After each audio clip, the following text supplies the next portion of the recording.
Señoras y señores, buenas noches y bienvenidos todos a la hora 22. Esta ocasión es propicia para durante todo el programa toquemos un tema que nos atañe de una u otra manera a todos los dominicanos, el turismo. Para tal fin tengo la grata visita en la hora 22 del señor Juan Yadó, una de las personas más autorizadas en República Dominicana para tocar todos los temas relativos al turismo dominicano. Don Juan, buenas noches. Buenas noches y gracias por la invitación. Mire, nosotros cuando somos referencia internacional por turistas que vienen a República Dominicana, pues cada día más nos sentimos muy halagados y como país nos conviene porque uno de los pilares de la economía de República Dominicana es precisamente el sector turismo. Me gustaría saber, en este momento, en rasgos generales, ¿cómo usted valora la situación del turismo dominicano?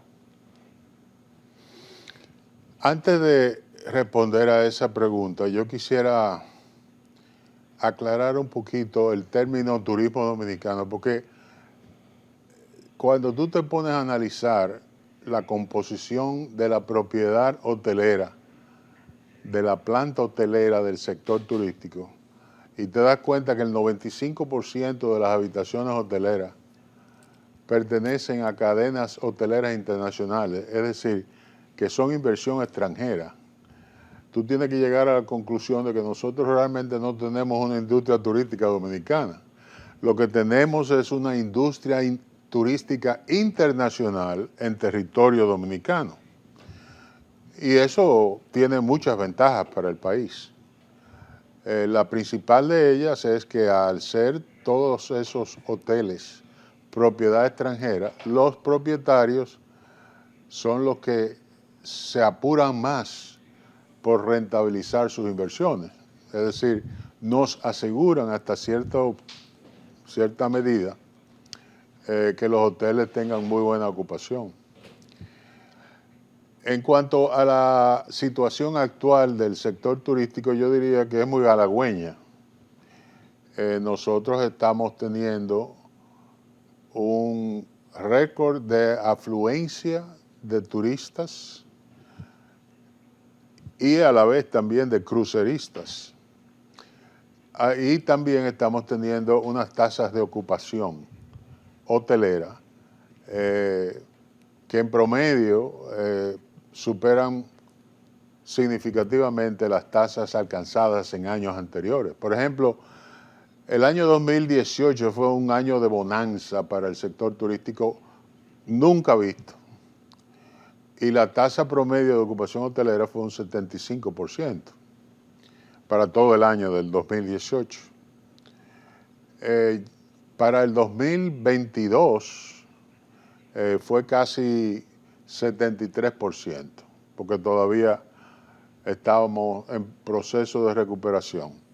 Pero hace apenas 2 semanas el presidente de la zona Ores anunció públicamente que la tasa de ocupación hotelera estaba en 80%. Eso es una tasa sumamente agradable. Yo estimo que para final de año la tasa promedio de ocupación hotelera estará entre 75 y 80%, lo cual es sin precedentes. A eso se añade que ha habido un vuelco del flujo de visitantes como consecuencia de la demanda contenida, es decir, del hecho de que por 2 años los países estuvieron cerrados y la gente no podía viajar a vacacionar. De repente ya los mercados emisores están abiertos y los habitantes de esos mercados emisores, que son prácticamente Norteamérica y Europa, son los 2 principales mercados emisores para nosotros y para el Caribe.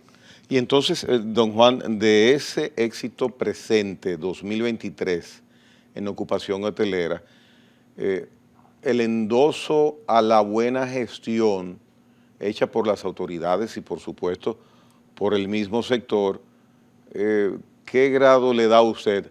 O si por inercia hay una parte importante, como usted indica, que ha llegado, que quería salir después de la pandemia.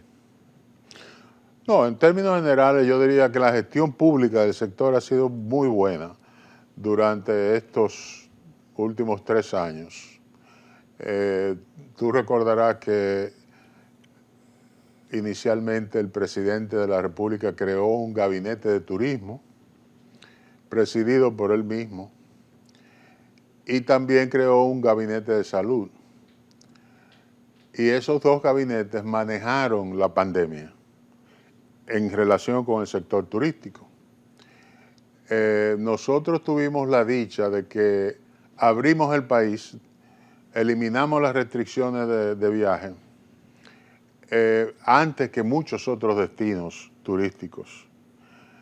Y en consecuencia logramos atraer una gran cantidad de visitantes extranjeros. Eso nos salió bien. Pudo habernos salido mal, pero esa fue una decisión corajuda, arriesgada de parte de las autoridades, pero esa decisión es en parte responsable de que estemos teniendo unos incrementos del flujo extraordinarios. En términos generales, entonces, yo creo que el sector ha estado bien manejado de parte de las autoridades y ha habido un contubernio muy provechoso entre autoridades y sector privado. Esa es una de las luces de la gestión del actual ministro de Turismo, que tuvo una muy buena comunicación con el sector privado. ¿Cuán determinante las autoridades es el papel de estas en la afluencia de turistas a República Dominicana? Hay buenos ministros de turismo y hay malos ministros de turismo, y cuando es de una forma o de otra, se refleja en la cantidad de turistas en el país. Hace más de 10 años, o 15, diría yo, que la gestión del ministro de Turismo de turno en materia de atracción de visitantes extranjeros por vía aérea, que son los que más interesan, no es determinante. Nosotros tenemos el grueso de la planta hotelera es de propiedad de cadenas internacionales, cadenas hoteleras internacionales, que tienen unas maquinarias de mercadeo y promoción extraordinarias. Y ellas son las que hacen el grueso de la promoción, son las que mejor conocen el mercado y son las que además tienen la obligación de llenar sus propios hoteles. Ya hace tiempo que el protagonismo del ministro de Turismo de turno ha venido decayendo y a mi juicio es un protagonismo marginal actualmente, es decir, es muy reducido, porque los operadores turísticos internacionales son los que son responsables de llenar los hoteles y traer los turistas al país. Sí, don Juan, usted mencionaba de soslayo los cruceros. Cuando se dan las cifras bimestralmente, mensualmente, de la cantidad de turistas que arriban a República Dominicana, ¿un crucerista es tomado en consideración para esa estadística como turista? Bueno, nunca se ha concebido al crucerista como un turista. Te voy a explicar por qué, porque eso es importante. Los que se llaman turistas son, de acuerdo a la definición estadística de la Organización Mundial del Turismo, son aquellos que se desplazan de su lugar habitual de residencia por un periodo no menor de 24 horas y pernoctan en otro lugar. Es decir, pasan la noche en otro lugar. A eso se le llaman turistas. La OMT, la Organización Mundial del Turismo, le llama excursionistas a los que vienen en barcos cruceros. porque los que vienen en barcos cruceros no pernoctan en el país. Puede que un barco pase una noche en un puerto del país, pero en todo caso los cruceristas o los excursionistas pernoctan en el barco, no pernoctan en el país. Casi siempre las estadías de los cruceros son 6, 8 horas a lo sumo. Y ese flujo no es para nada importante cuando tú lo comparas con el flujo de los que vienen a pasarse una estadía promedio de 9 días, por ejemplo, y a quedarse en hoteles. Esa es la estadía promedio del turismo en República Dominicana. Sí, creo que por ahí anda. Últimamente no lo he chequeado, pero debe ser como 9 días en promedio. Y esos son los turistas que llegan por vía aérea. Ahora bien, el año pasado llegaron 7.2 turistas por vía aérea. Millones. 7.2 millones, exactamente. Ahora, de esos 7.2, 1.3 fueron de dominicanos no residentes. Dominicanos que viven en el exterior, vienen al país, algunos de ellos pernoctan en hoteles, pero el grueso lo que hace es pernoctar o hospedarse con familiares y amigos. Entonces, si yo soy residente, por ejemplo, en Estados Unidos y vengo para diciembre, mi estadía es considerada la estadía de un turista. Ciertamente. Y sumado al número de turistas que vienen a República Dominicana. Sí, y eso se suma al número de extranjeros que vienen por vía aérea. Y esa metodología de esquematizar quién es turista, quién es dominicano, ¿viene desde cuándo? Viene desde que nosotros comenzamos a estar en el mercado en los años, yo diría que los años 70. Pero no debería mencionarse, vinieron 8 millones de turistas. Por supuesto que no. Si 1 millón de ellos es dominicano que vive en el exterior y viene a visitar a su familia. Sí, pero no solamente eso, no deberían confundirse los excursionistas de crucero con los turistas de vía aérea. Pero la pregunta entonces que le hice anteriormente a esta última es que el de crucero también es considerado turista. Desde hace 2 meses para acá. Hace 2 meses el señor gobernador del Banco Central dijo que nosotros íbamos a llegar este año a 10 millones de turistas, porque mezcló los turistas de vía aérea con los excursionistas de crucero. Bueno, lo nunca antes visto. En un momento determinado, en un futuro cercano, llegaremos a 20 millones. Sí. Mira, el año pasado nosotros recibimos 1.3 millones de cruceristas. Este año yo espero que se sobrepase los 2 millones de cruceristas. Pero los cruceristas tenemos que tener muy claro que no son tan importantes. ¿Por qué no son tan importantes? Porque si llega un barco con 3.000 cruceristas, por ejemplo, de esos 3.000 apenas 500 se desmontan. Y solamente se pasan 4 o 5 horas visitando a Puerto Plata o a La Romana, etc. Cuando un barco llega a puerto, la mitad nunca se desmonta. Mira, promedio. Yo estimo,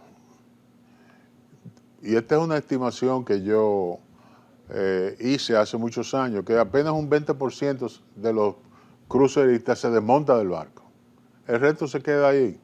Porque casi, como te digo, la estadía de un barco crucero en los puertos, no solamente aquí, sino en todos los puertos, es de 5 o 6 horas y siguen a un itinerario hacia otros puertos.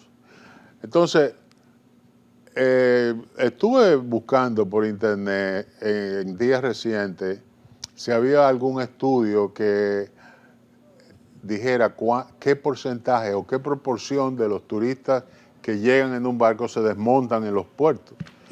Y ese estudio dice que un 65%. A mí me sorprendió. Don Juan, y en el caso de la Organización Internacional del Turismo, ¿da como bueno y válido cuando un país le dice, llegó a mi país, a este país, determinada cantidad de turistas y le da cifras de excursionistas, de cruceristas y de nativos del lugar que vienen de vacaciones a ver a sus familiares. Se Bueno, aceptan como... no, la Organización Mundial del Turismo tiene las cosas muy bien separadas, ¿no? Entonces, cuando nosotros les damos los datos nuestros, ellos depuran esa cantidad o le enviamos los datos verdaderos. No, es que ellos tienen los datos de los diferentes países. Hay como 119 países que son miembros de la OMT, la Organización Mundial del Turismo. Y las estadísticas nuestras en el sector turístico las genera y maneja el Banco Central. Tradicionalmente el Banco Central distribuye ese flujo de visitantes, porque ese es el término global que englobaría tanto a los que vienen por vía aérea como a los que vienen por crucero. Y las estadísticas del Banco Central demuestran claramente que hay una separación. Una cosa son los turistas de vía aérea y otra cosa son los excursionistas. Entonces, decir que vamos a recibir 10 millones de turistas este año es una falsedad que yo he lamentado públicamente en uno de mis artículos. Y lamento que después que el gobernador del Banco Central cometió ese error, que a mi juicio tenía que ser un error, porque Valdés Albizu sabe muy bien que nunca se habían juntado el aceite con el agua. Pero nada, él lo dijo en un evento que hubo en el Banco Central y el ministro de Turismo lo ha repetido un par de veces después de eso. Sin embargo, hay una declaración del actual ministro de Turismo de febrero de este año, donde él pronostica que para este año habrán llegado al país 7.8 millones de turistas de vía aérea. Ya. Pero ahora está diciendo, está haciéndose eco, porque no sé, es decir, tal vez sea porque le conviene políticamente, pero es algo lamentable, porque eso es una engañifa para la opinión pública. Bien, don Juan Yadó, vamos a hacer una pausa, en breve retornamos, hablando esta noche de turismo. Venimos en breve.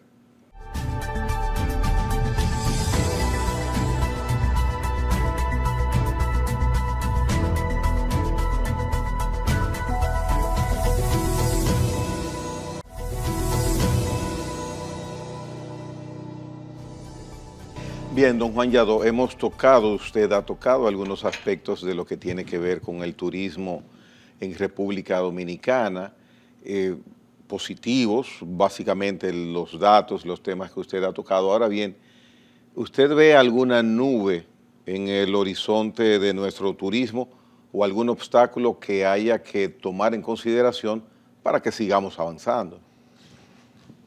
Qué buena pregunta esa. Yo la verdad es que debo confesar que no veo nubes, pero podrían haber nubes.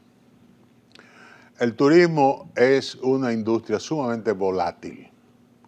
Cualquier cosita que pase puede disuadir a los visitantes potenciales de venir al país.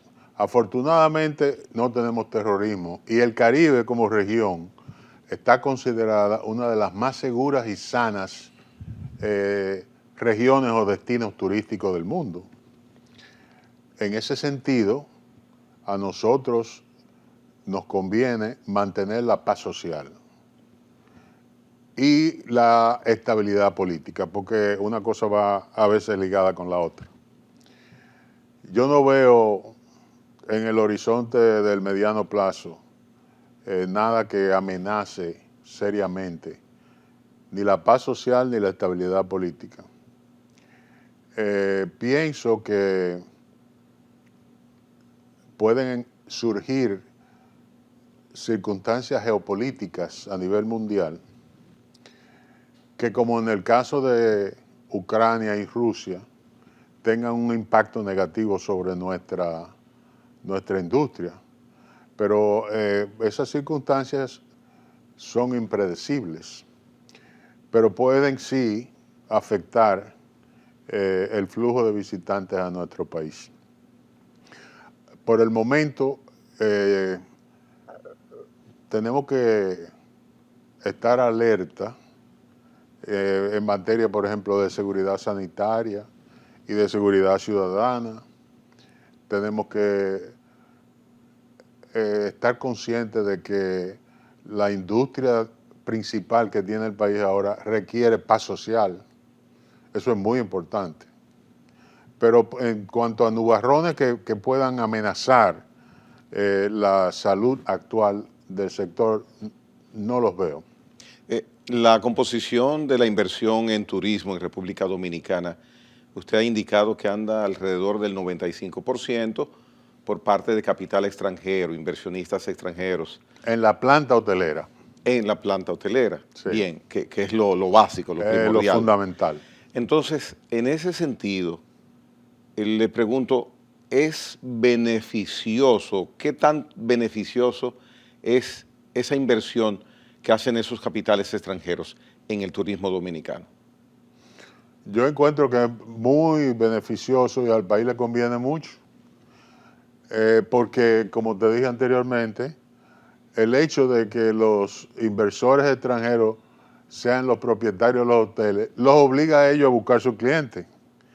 Y eso significa que para rentabilizar sus inversiones, ellos van a hacerlo todos los esfuerzos que sean necesarios para mantener esos hoteles con una inversión, con una ocupación saludable. Ese no es el caso, por ejemplo, en Cuba, donde el 95% de los hoteles son propiedad estatal. A mi juicio, eso fue un error de las autoridades cubanas. Afortunadamente, hubo una modificación de la ley de inversión extranjera en Cuba reciente, hace 3 años, que está dando más apertura para que los inversores extranjeros sean también propietarios de...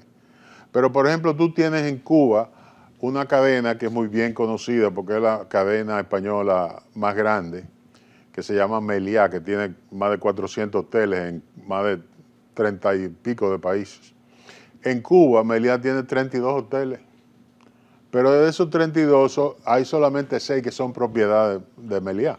El resto son propiedad del Estado cubano y Con ellos el lo que nombre, hacen ya, es que lo gerencian. ya, Tienen contrato de administración.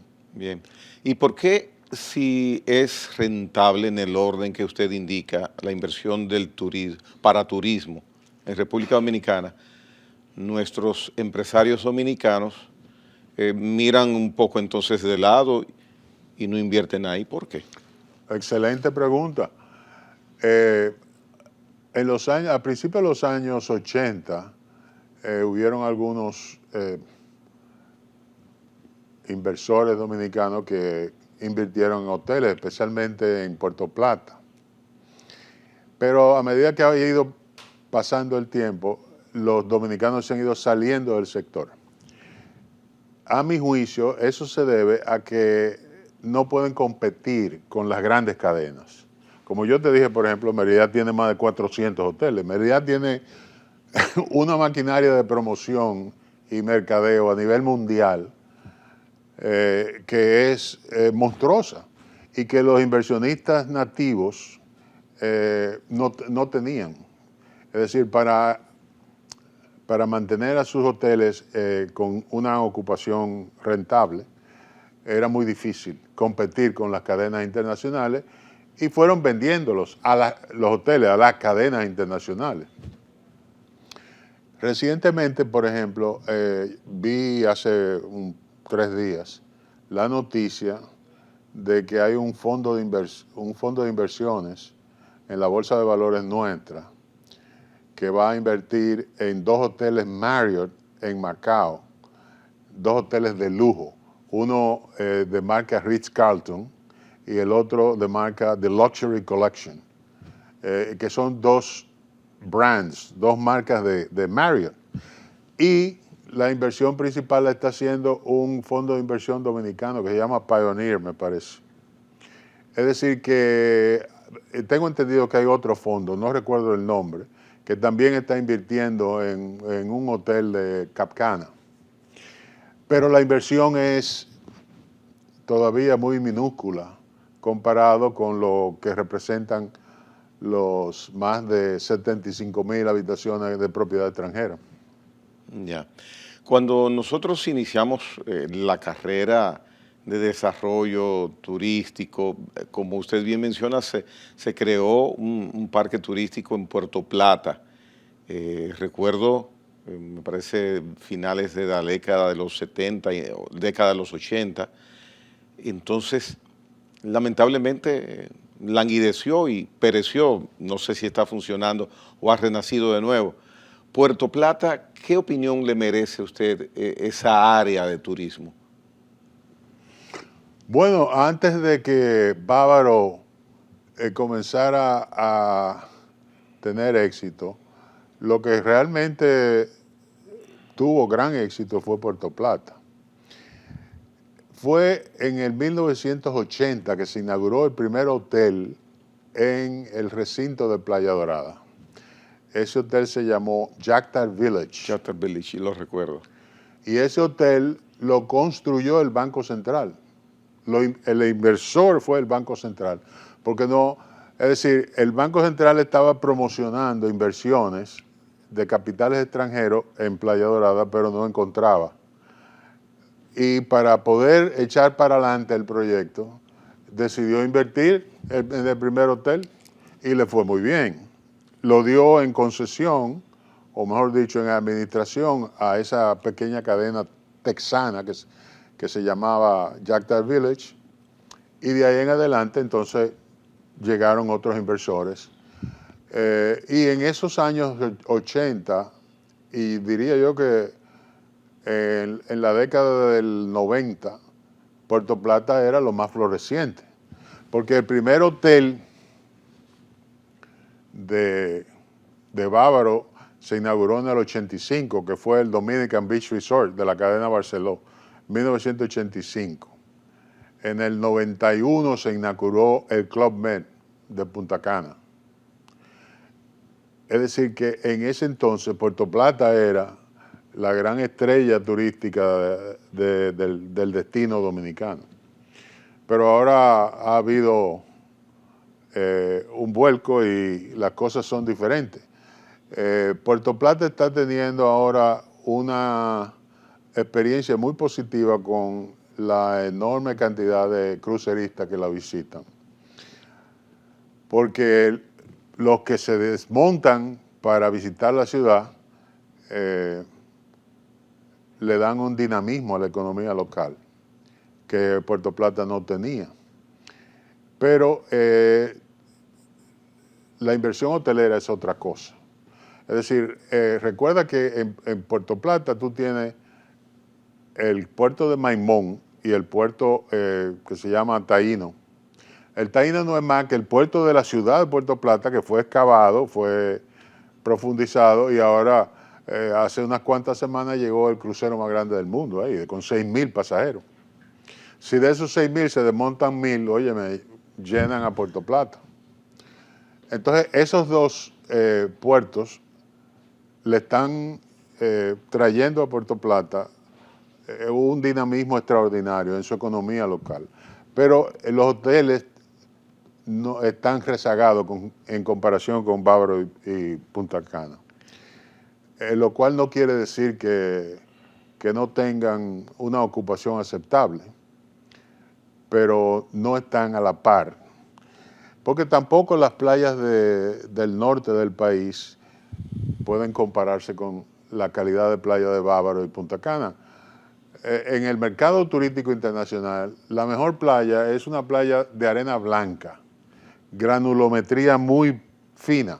Pero en Sosúa se llena ese requisito. Sí, en Sosúa... Pero es pequeñito. Sí, es pequeño, y la planta hotelera ahí también es pequeña. En Bávaro, Punta Cana, ahora la cifra que veo es que hay 50.000 habitaciones. Pero en toda la costa norte no llegan a 20.000. Ahora, la costa norte tiene un proyecto que es el único proyecto de 6 estrellas que existe en la isla y en el Caribe, que es el Hotel Amán en Playa Grande. un hotelito pequeño de 40 habitaciones. Pero Amman es una cadena internacional de muy alto lujo. Tengo entendido que tú tienes que pagar $3,000 para pasarte una noche ahí. La hija de Trump estuvo recientemente visitando ese hotel. ¿Y qué tiempo tiene ese hotel? El Amman debe tener, bueno, 3 o 4 años, no mucho más de ahí, porque el hotel no es el principal negocio de ese proyecto. El negocio es el inmobiliario, es vender villas, porque vieron unos inversionistas extranjeros que compraron al Banco Central cuando Playa Grande era del Banco Central. Originalmente Playa Grande era un proyecto de 7 millones de metros cuadrados, con unas colinas muy bellas y una playa de más de 1 kilómetro de largo. Pero ese proyecto del Banco Central eventualmente fue vendido. Primero se lo vendieron a unos americanos y últimamente tengo entendido que lo vendieron a los inversionistas de Amman, que no necesariamente son los dueños de la cadena de Amman, pueden ser un fondo de inversión extranjera. No estoy bien edificado al respecto. Pero hay ese proyecto de lujo, igual que Seahorse Ranch. Seahorse Ranch es algo comparable a Casa de Campo. ¿Seahorse está dónde? Está entre Sosúa y Puerto Plata, si mal no recuerdo. Ya. Bien, mire, me gustaría conocer, aunque la pregunta luzca sencilla, ¿qué atrae a un turista para venir a República Dominicana? ¿Qué cosas? Bueno, el Banco Central tiene décadas haciendo una encuesta cuatrimestral a los visitantes extranjeros de vía aérea y se le pregunta que cuál fue el motivo de su visita. Regularmente las playas es el principal, lo segundo es el clima y lo tercero la amabilidad de la gente. Pero, y el tema del precio, ¿por dónde anda esa estimación? El precio no se menciona mucho en las encuestas. Y ahora que tú lo dices, no recuerdo haberlo visto entre los diferentes motivos. Pero esos 3 que yo te dije han sido los que tradicionalmente justifican la visita. Ahora, esas 3 cosas son prácticamente las mismas que ofrecen otros destinos del Caribe. Excelentes playas. Hay que saber que, por ejemplo, la playa de Grace Bay o Bahía de la Gracia, ahí en Providencia, en las Islas Turcas, figuraba hasta hace un par de años como la mejor playa del mundo. Una playa de arena blanca de 12 kilómetros de largo. Es decir, que la región del Caribe ofrece playas. Haití tiene más de 900 playas. Perdón, 900 kilómetros de playa. Nosotros tenemos 432. Haití tiene casi el doble, o más del doble que nosotros. Buenas playas. Hay algunas que son, sí, comparables a la de Capcana. Lo que pasa es que no hay desarrollo, por razones que todos entendemos. Dicho sea de paso, cuando Haití se estabilice y haya paz ahí, eso va a ser un gran atractivo, un gran activo para el turismo dominicano, porque entonces podrá hacerse un multidestino que atraiga a mucho más visitantes. En lo que sí nosotros nos comparamos ventajosamente con el resto de los destinos insulares del Caribe es en materia de precios. Pero no tenemos una competitividad tan pronunciada como hace 10 años, por ejemplo. Todavía somos el destino más barato del Caribe, más barato que Cuba, inclusive, y que Cancún, que son nuestros 2 principales competidores. Pero hemos perdido la baratura en los últimos años. Yo diría que todavía el precio es atractivo, pero no es determinante como lo era hace una década, por ejemplo. Bien, vamos a hacer otra pausa para venir al segmento final. Hablaremos de otros aspectos del turismo en República Dominicana con don Juan Yadó.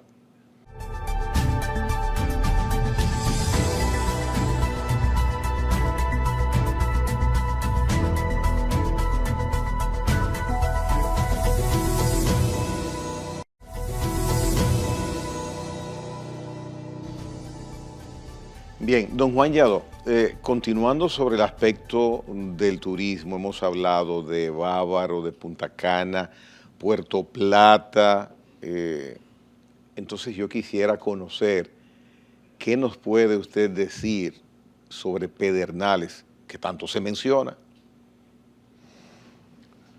Bueno, Pedernales es una iniciativa del presidente Abinader que yo recibí con mucho júbilo cuando él declaró la intención de que su gobierno explotaría el turismo en esa provincia. Por la sencilla razón de que la región Enriquillo, que son las provincias de Bauruco, Independencia, Barahona y Pedernales, es la región más pobre del país. Ahí hay un 80% de la población que vive en pobreza. Pedernales en sí mismo es la tercera provincia más grande del país, pero apenas tiene 35,000 habitantes. Lo que sí tiene Pedernales, y es lo que la destaca como atracción turística, es la playa de Bahía de las Águilas, la cual tiene 7 kilómetros de largo y tiene todas las características, excepto una, de la mejor playa caribeña, es decir, fina granulometría, una leve pendiente en el balneario, arena blanca. Lo único que le faltan son cocoteros, porque la vegetación por ahí es de bosque seco y no da pie a los cocoteros. Tengo entendido que se pueden sembrar cocos y eventualmente eso pasará. Es una opinión de un ecologista autorizado que me dijo que sí, que se pueden sembrar cocos, pero nadie lo ha sembrado. De cualquier modo, yo recibí con júbilo esa iniciativa del presidente Abinader por esa razón, porque eso significaría el despegue de una actividad económica que transformaría a todo el sur profundo y traería prosperidad a la región más pobre del país. ¿Usted se atrevería a pronosticar hasta dónde podría llegar la expansión, el crecimiento de Pedernales, o está muy incipiente aún para poder dar determinada opinión en ese sentido? Bueno, las posibilidades son, yo no diría que infinitas, pero son muy buenas.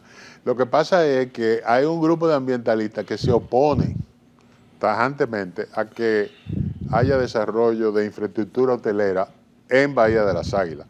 Por eso escogieron a Cabo Rojo, algo con lo cual yo particularmente no estaba de acuerdo, pero el presidente Abinader complació al grupito de ambientalistas, porque no es que es toda la comunidad ambientalista que tiene esas posiciones. Pero se puede hacer esa combinación, Cabo Rojo, y extenderse el uso de las playas de Bahía de las Águilas. En cierta medida eso va a comenzar a suceder en diciembre de este año, porque para el 16 de diciembre se espera el primer crucero que atraque en el puerto de Cabo Rojo. Tú sabes que hay una empresa mexicana, la ITM Group se llama, que está invirtiendo 90 millones de dólares en adecuar el muelle de Cabo Rojo para que puedan atracar cruceros, y ya anunciaron que el 16 de diciembre atraca el primer crucero. Eso significa que muchos de los que vengan en el crucero van a querer usar Bahía de las Águilas y tendrán que ser trasladados, que no queda muy lejos. Es decir, estamos hablando de, qué sé yo, 2 o 3 kilómetros para llegar a Bahía de las Águilas. Tendrían que ir en los botecitos Pueden se ir llega. en botes. Algunos de esos cruceros tienen lo que ellos le llaman tenders, que son unos botes bien grandes que cogen que 50, 100 personas. Podrían ser trasladados a Bahía de las Águilas para que disfruten de la playa. Y yo creo que esa ha sido la mayor justificación de que esa empresa, que es socia de Royal Caribbean, haya decidido hacer esa inversión. El presidente Abinader dijo el otro día en un programa de televisión que cuando se materialice esa visita de ese crucero, él que no bebe alcohol se va a tomar un trago de lo contento que se pondrá cuando vea que finalmente despega ese tipo de turismo en esa región. Si la emoción es mucha, habrá que ver si le da seguidilla y se bebe el segundo trago. Bueno, el segundo trago tendrá que esperar, yo creo, a que comiencen a operar los 2 hoteles que están en vías de construcción. Van a hacer algo similar a lo que hizo Banco Central en Puerto Plata. Exactamente. Al no encontrar inversionistas todavía que quieran arriesgarse, el gobierno ha decidido hacer la inversión y están construyendo 2 hoteles, cada uno que creo que de 500 habitaciones. Pero el problema es que todavía no hay un aeropuerto. Entonces corremos el riesgo de que los hoteles estén listos, pero todavía no hay un aeropuerto.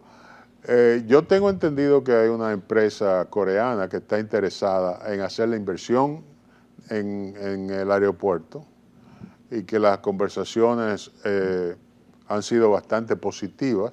Yo endosaría la idea de que se le conceda a un operador de aeropuertos internacional.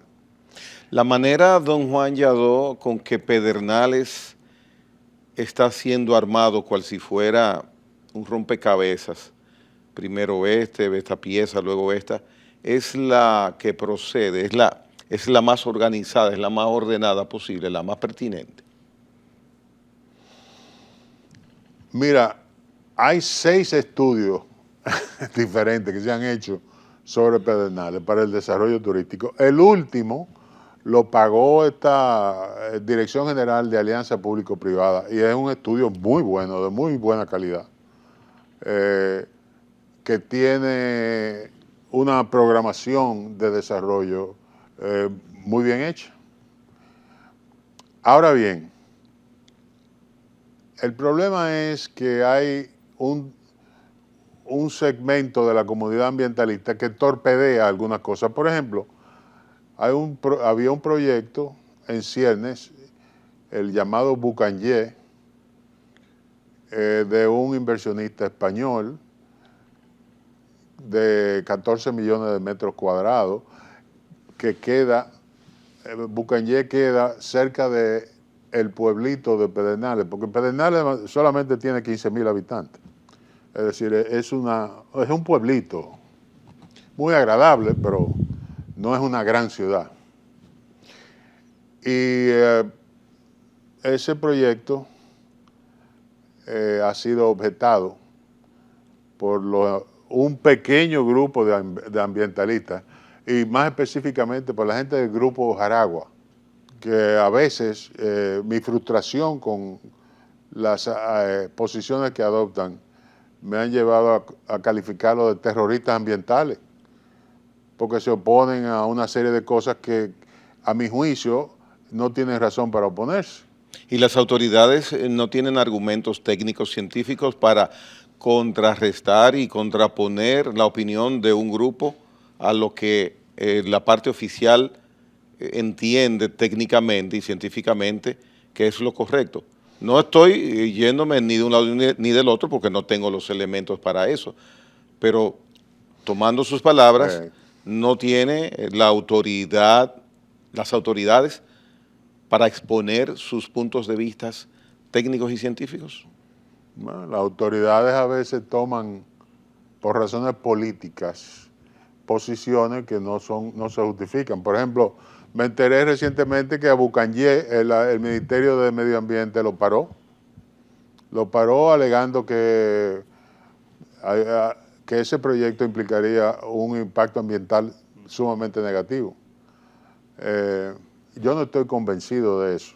Yo creo que esa fue una decisión política lamentable para Pedernales, porque ese proyecto hasta ahora es el único de un inversor extranjero que ha querido desarrollarse ahí.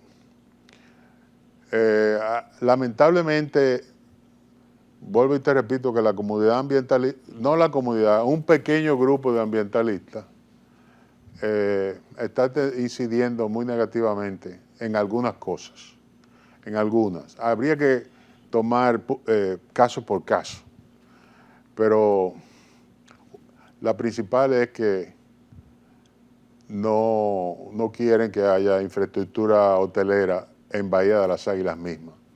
Y yo estoy dispuesto a demostrar que es posible tener infraestructura hotelera, aunque Bahía de las Águilas no pertenece al al Parque Nacional Jaragua.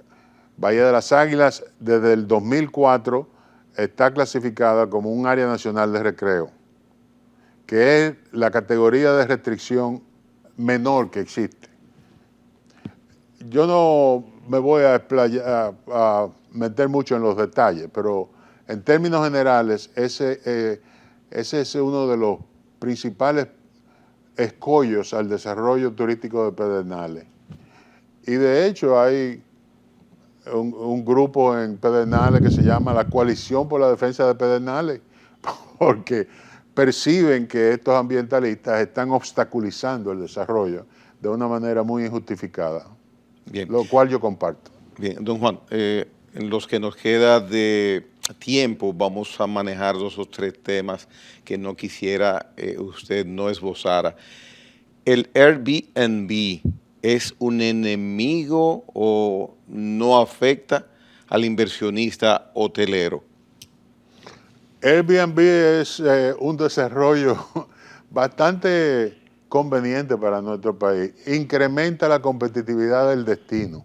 ¿Por qué? Porque amplía dramáticamente la oferta de alojamiento. No hotelera, sino de alojamiento. Por ejemplo, las estimaciones del Ministerio de Turismo de que ya tenemos 104,000 habitaciones en propiedades inmuebles que están listadas en Airbnb, que es una de las plataformas, pero hay otras plataformas. Y se ofrecen a cualquier visitante potencial a precios que son más asequibles que lo que cobran los hoteles. De manera que en esos términos es algo a lo cual nosotros debemos darle la bienvenida, porque esas 104,000 habitaciones están ubicadas en propiedades inmuebles de dominicanos. Entonces, quienes vienen, los extranjeros, no hablo de los dominicanos, que nosotros usamos esa modalidad muchas veces, el dominicano. Entonces, esos 104,000 que vienen y las utilizan. 104,000 habitaciones. Sí, sí, bueno, bien, las que se utilicen de esas por extranjeros, se entendería que ellos no hubieran venido a República Dominicana a hoteles. Posiblemente. Mira, yo vi un estimado del Ministerio de Turismo de que esas 104,000 habitaciones que se ofertan en inmuebles de alojamiento tienen apenas un 32% de ocupación. Es decir, el hecho de que la cuantía sea tan alta no necesariamente significa que tienen una ocupación mayor, porque es que a pesar de que tienen la ventaja de menores precios, hay que tener en cuenta que no ofrecen los servicios que ofrece un hotel. Evidentemente. Por ejemplo, el todo incluido te ofrece no solamente comida y bebidas, sino una serie de otros servicios y entretención y playa, etcétera, que no te ofrecen las habitaciones de Airbnb y de otras plataformas de alquiler. De manera que no se pueden ver como enemigos de la hotelería.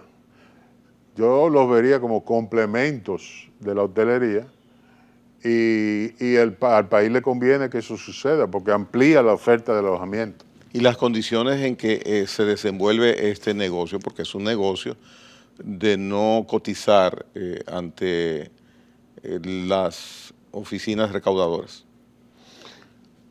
Esa es una buena pregunta. Yo creo que deben grabarse con impuestos, como se están grabando en otros lugares. En España ya Airbnb en Barcelona está pagando impuestos y en otros países donde también están operando.